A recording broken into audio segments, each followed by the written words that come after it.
guys. Yeah, we pick up lots of this.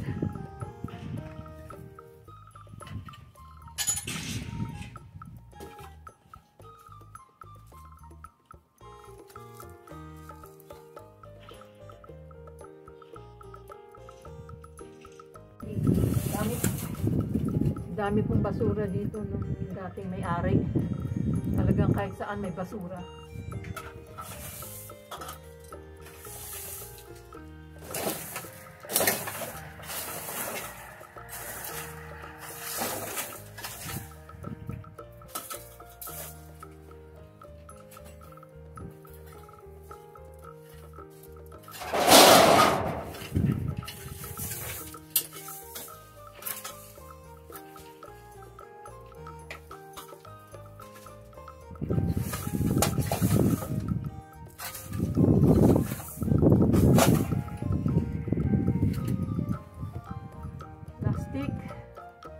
Plastic, papel, bakal, aluminum, yun, mga wire.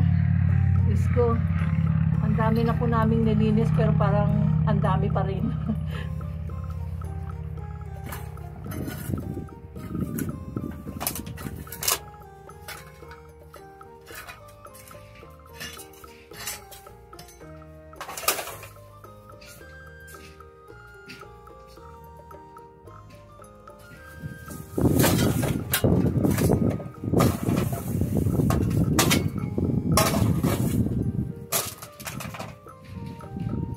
Naipon ko na dyan sa isang spot.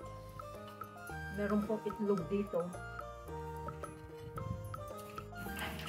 Ayan guys, the other day nakuha ko po 2.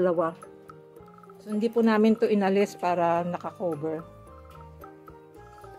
So yung unang na-pick up ko po, nagulat kami, ang dami, 15. So nagtira kami ng 2 yata o 1. Blue egg po yan. Ayan o. Hindi po yan white. Blue po yan. Lalo na pag inopen nyo, makikita nyo yung shell sa loob. Blue. Okay.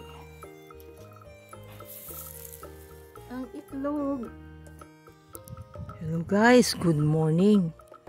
Mahina ng boses ko. Baka nandyan yung manok. So ito po ang old chicken coop here.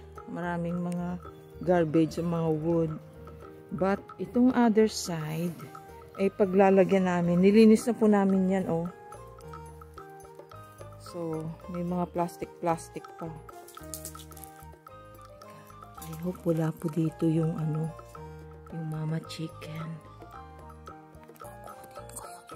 Kukunin ko po yung itlog.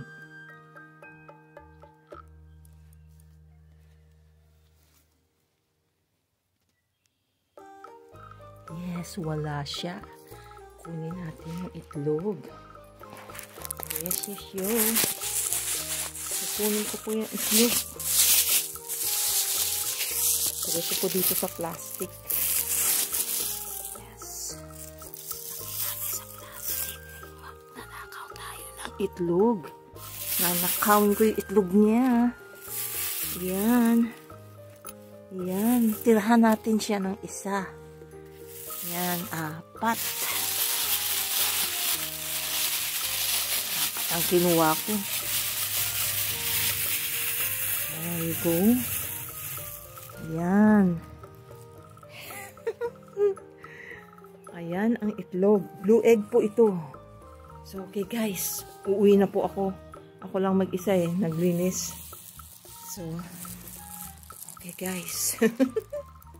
Buti wala siya. Kahapon, nandyan siya So, okay guys. Kaya po hindi po namin yan inalis.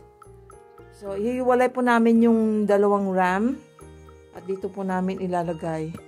Para hindi po mabuntis ng alanganin sa panahon yung mga sheep. Mga uus.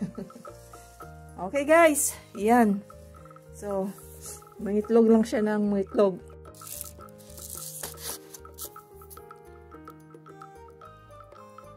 Guys, ito na po yung na-collect ako.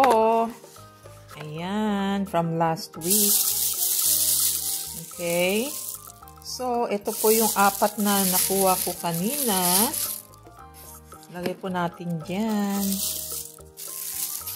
Ayan. Ayan. Napuno na. Ayan. So, yung una ko pong nakuha, 15. Tapos, ewan ko pa. Basta ito na ulit. Nakapuno na ulit ako ng 12 pieces.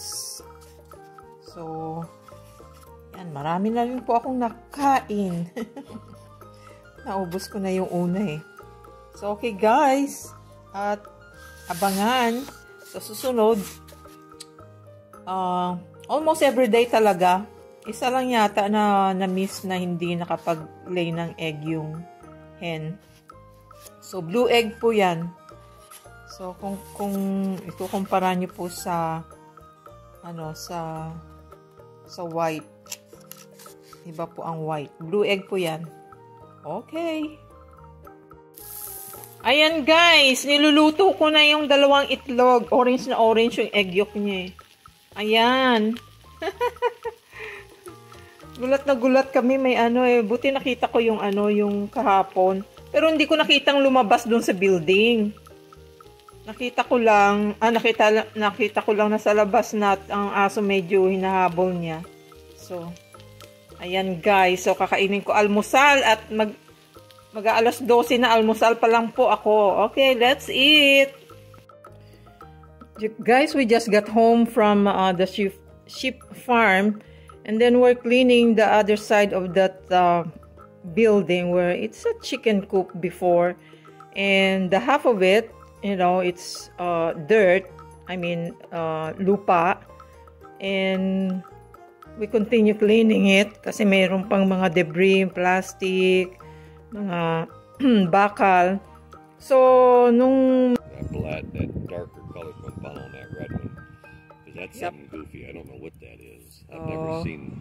That's the one that lay blue eggs. I'm gonna guess. Oh, there's another one kind of like grayish.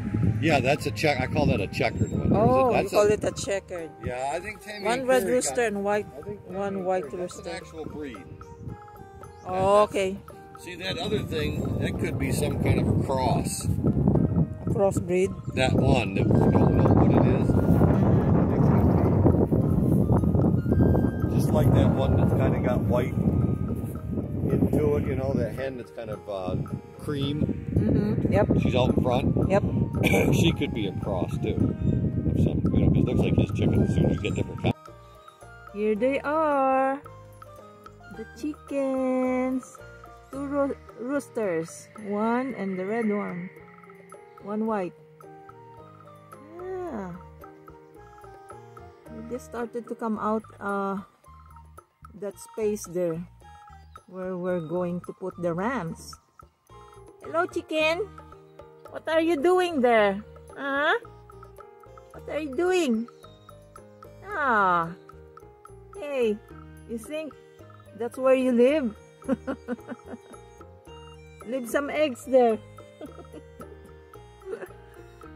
Hey, chicken.